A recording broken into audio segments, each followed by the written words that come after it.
Okay, what's up everybody? Jacob here with Smetting Performance again for another Tech Tip Tuesday. Today we're working on LS engines. They're kind of the hot topic right now, so let's keep doing cool stuff with them. I want to go over how I like to measure pushrod clearance on an LS. I know there's a lot of videos already out there showing this process, but I really don't like how they're produced and how complicated some of them make it seem.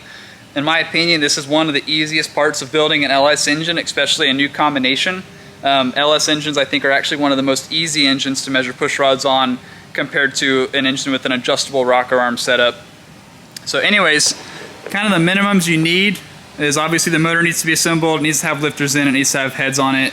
You don't need to have checker springs on it the way that I like to do this. I just do it with the real spring assembled. Each lifter is going to call for a different preload in it. And basically, the process to measure an LS pushrod is we're going to take an adjustable pushrod. These are the comp cam ones. I really like them because if you look closely, where is it? Right there. See these two hash marks? Each time you adjust this adjustable pushrod and that hash mark comes back around, see it there again? That's 50 thou longer than 6.8. So if you don't have a nice micrometer, you can get one of these, and if you're good at math and you can count, you can come up with the length you need without a mic, and it will work. So basically on an LS, we're gonna adjust this until I reach absolute zero lash on this rocker arm. Right now there's no pushrod in there, so it has full lash, and there's absolutely nothing actually. It just kind of fell there, but we're going to adjust this until with the bolt bolted down on the rocker arm we have zero lash. Then we're going to look at our lifters and we'll see we have a preload that the lifter wants. Johnson, I love them because they tell you exactly for this model lifter that I want 35 thou preload. So we're going to expand this until we get zero lash, and then if we want 35 thousandths, we're going to add 35 thousandths. You'll also see there's a plus or minus 10 thou.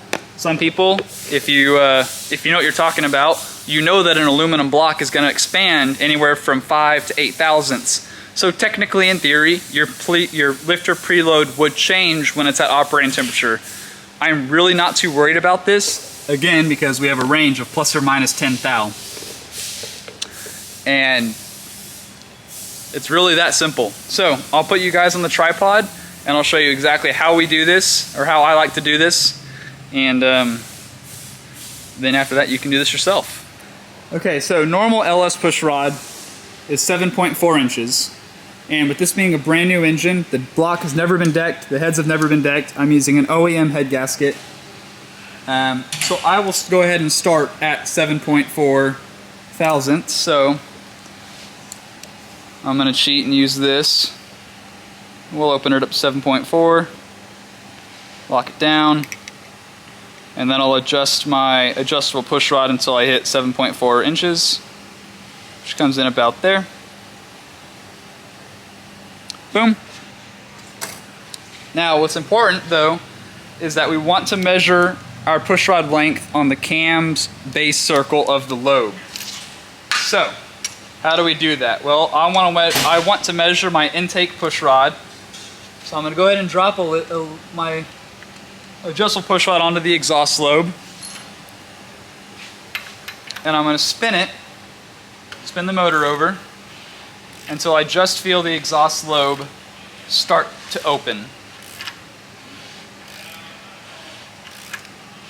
Boom, right there. Now that the exhaust lobe is opening, I know the intake lobe is on its base circle. So we'll drop that in, put down our rocker arm, and I'll get a bolt and we'll run this down. Okay, so before I've torqued this or anything, it automatically bottomed out and is totally firm in the cylinder head. So that 7.4 pushrod is not giving me exact zero lash with no preload on the lifter. So we'll come in and I'm going to shorten it up 50 thou.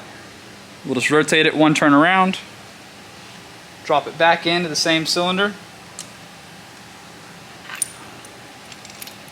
run the bolt back down, Same story, before torquing, we're still hitting our 0th thou. Let's close it up again. 50 thousandths.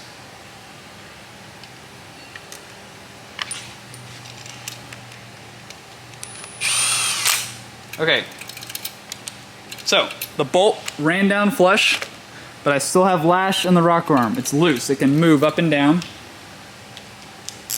I'm now going to torque the bolt to spec.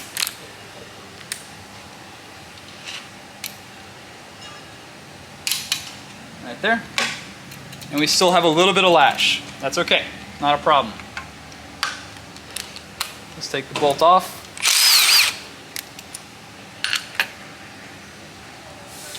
So right now, we should be at exactly 7.3 thou. But we know at 7.35 the push rod was too long, so we'll just split it in the middle and we'll open this up until it's 7.325. Put it back in the motor and repeat the process. It's that simple.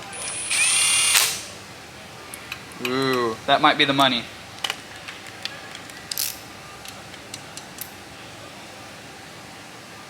Torque the bolt. And I would say that is exactly 0 lash, and I'll show you why. So with the rocker arm torqued down, it is very firm, moving it up and down. It has actually 0 play, but it does have just the slightest bit of side-to-side play, and there's almost no pressure on it. And that's actually why I like to use the reel spring. As long as you do this correctly and have a really nice set of lifters in there, it just makes it that much more definitive. Like, you just know you're there. You know that's 0 lash, because I cannot move this down at all without compressing the lifter, but I can just freely, with very, very little friction, move it side to side on its trunnion and on the valve stem right there. So, we know that that length of 7.325 gave us 0 lash. We'll now look at our lifters. We want 35 thou of preload. So let's do 7.325 plus 0.035. I now know I need to order a set of 7.36 length push rods. That will be exact and an absolutely perfect fit inside of this 416 LS stroker. I'm running the same Johnson lifter in it, obviously. That's why I'm using this. Let's actually talk about lifter preload really quick. The general rule of thumb, if you're building a motor, is you want your lifter preload to be in the middle of the total lifter plunger travel.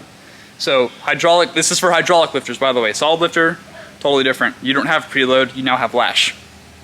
But hydraulic lifters are called hydraulic lifters because that plunger inside of them can move up and down with oil pressure and automatically adjust itself as the motor cools, contracts, as the valve train components wear out. Thermal expansion is going to move stuff around. So general rule of thumb, put the plunger in the middle of its total travel. So if you have like an old school small block Chevy, those generally have about 180 thou of travel. So I'll set my lifter preload at 90 thousandths. These are really modern, very high-end street lifters for LS, and they are calling 35 thou of travel, so that's where I'm going to set it. Most manufacturers will tell you where they want the lifter set, but if for some reason you don't know the manufacturer or you can't get a hold of them, just run it in the middle, you'll be fine. With all that said, I now know the length of push rod I need to order. We'll call up Smith Brothers, Manley, whoever you want to use, order your set of push rods, make sure the diameter and the wall thickness of them is correct for the valve spring and the application. If you don't know what you need, just tell them, hey man, I'm running this motor, it's got this valve spring in it, I want to turn this much RPM, it should turn this much RPM, what push rod do I need? And they'll hook you up. Those guys know what they're talking about. Always trust the experts. Don't trust the internet. Unless it's me, of course. I'm very trustworthy on the internet. And with all that said, I'll see y'all next time.